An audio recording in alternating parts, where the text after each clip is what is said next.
Well, there's something different today. I think.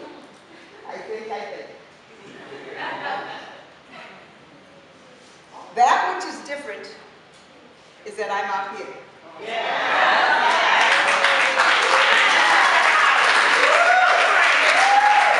I'm not tethered to the podium by a divine gift of God. I have a courteous mind.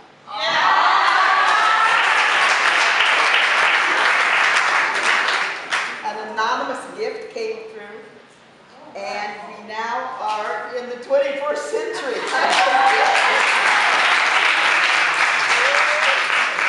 And I know that this starts the beginning, or this is the beginning of just a great many things taking place here in this 2012. And I don't know how or what to do now that I'm out here in front of you. It's a new thing. But it's good to have you here, and it's good to have someone like a man. Pardon? You can get a new pair of shoes to show us. Yeah, that's all right. We like those. I like those. Oh, thank you. But I do want us to know that we have Amanda Henderson in the house, so let's give her a hand.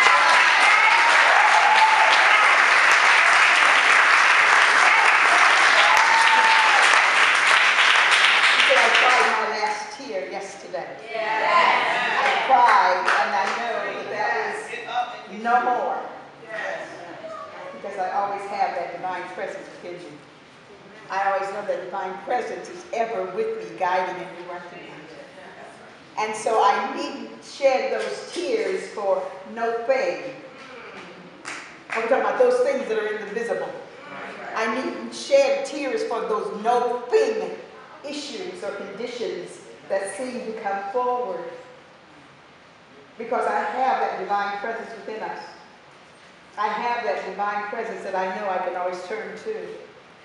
For there is nothing that can be greater than it. There's nothing outside of it. There's nothing outside of it in the physical that has greater power than that indwelling presence that's within each one of us. We all have it. And once we learn to tune into it, once we learn to just touch it, once we learn to use our five senses if we need to, just to be able to grasp it, to touch it, to feel it, to smell it, to hear it, to taste it, to know that it is within us, then we know all things can change. All things need to be as they were in the past. There is that brightness within us that needs to shine. There is that part within us that is begging to be recognized, to be released, because we've been keeping it kind of captive, or we've been keeping it kind of in bondage, because we've been letting all of that which is taking place within us loom greater than it itself, than the universe itself, than God itself.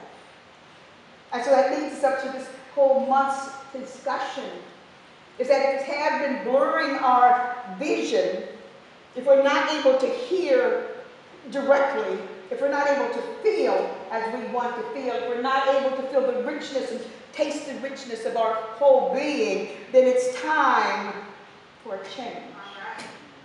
It's time for some change to take place within us at a deep core level. It's time for us to be able to reach out and allow ourselves to experience the allness that we know is God. The allness that we know is God. We talked throughout this whole month about those things that we require. We talked about those things that it's a time thing.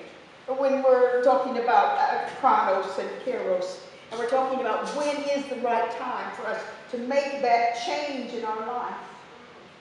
And then we talked about what does change itself mean. Well, change is just something that is from one stage to another, a different stage. We said that it also meant that transformation is a change.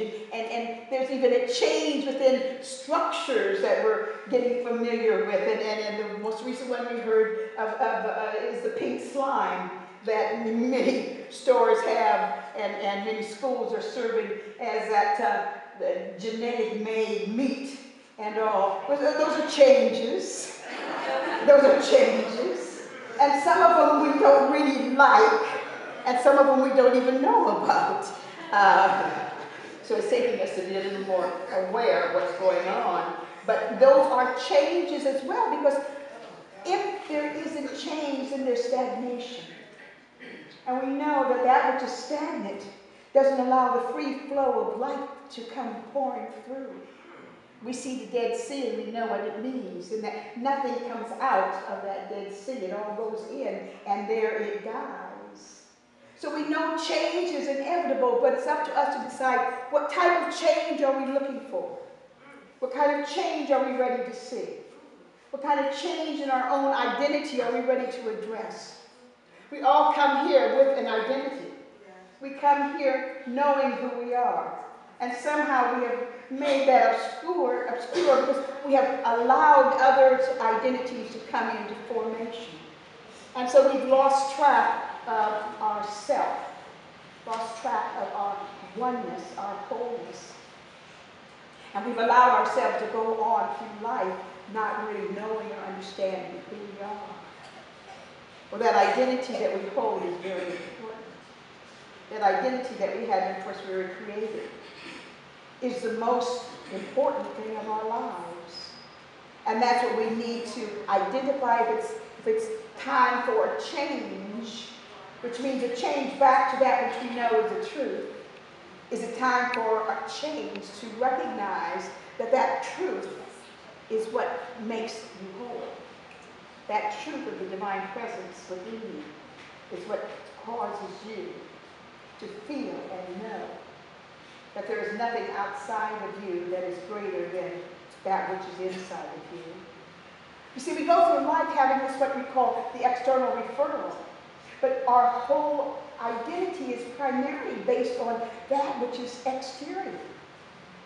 If you ever stop to think of those things that are external have greater importance to you than those things that you, even if you allow yourself to go inside within, to withdraw to the inside, if you ever stop to think that those things that you value are all those things that are outside of you? When you look at what your bank account states, or the clothes you're wearing, or the car you're driving, or the response you're having to your loved ones, they're all external. So we're allowing the external to have a greater impact on our lives than the internal.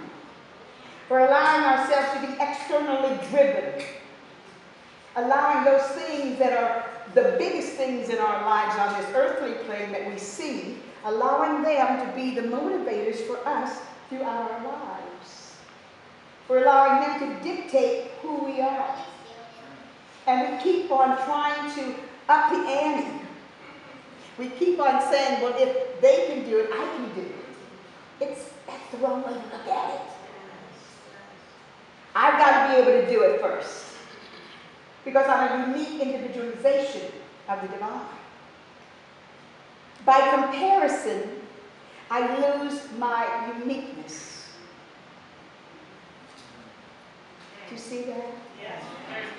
When I'm comparing myself, I use and lose my own uniqueness.